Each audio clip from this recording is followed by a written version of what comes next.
গাঁজা খায় রাজারা, গাঁজা খায় রাজারা।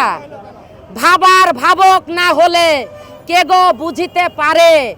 আপনি যখন আপনার ফ্যামিলির থেকে, মার কাছ থেকে হোক, আপনার বউ চলে গেছে, আপনার ছেলের কাছ থেকে, আপনার ফ্যামিলির লোকজনের কাছ থেকে যখন আপনি কষ্ট পেতে পেতে পেতে পেতে আপনার ভিতরে কয়লা করে ফেলেছেন, তখনই আপনি হয় গাঁজা ধরবেন, না হয় আপনি একজন লেখক হবেন, না হয় একজন আপনি কণ্ঠশিল্পী হবেন। আপনি কি কথাটা বুঝতে পারছেন? গাঁজা খেলে লেখক হওয়া যায়, কণ্ঠশিল্পী হওয়া যায়, এটা বলতে চাচ্ছেন? আপনাদেরকে প্রশ্নটা হচ্ছে, আমি আবার আপনাকে বুঝাই বলি, আপনি কি বুঝেন নাই?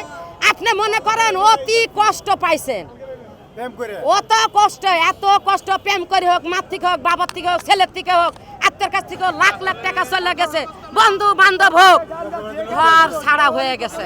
যারা মাজার ভাঙতে চাচ্ছে, কিন্তু তারা সামনে আসুক, তারা সামনে আসুক, তারা ফেসবুকে হুমকি না দিয়ে এবং মানুষের কাছে না বলে সরাসরি আসুক। মাজারের কমিটি আছে, তাদের সাথে বসে আলাপ আলোচনা করো, কিন্তু এইভাবে কোনো মাজারকে ভাঙা যাবে না।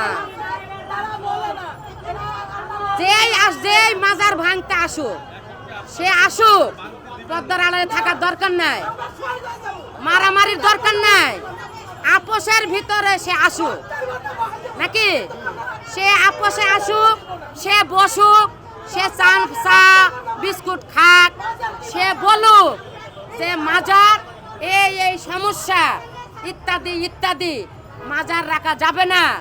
কিন্তু সে কেন পর্দার আড়ালে আসে?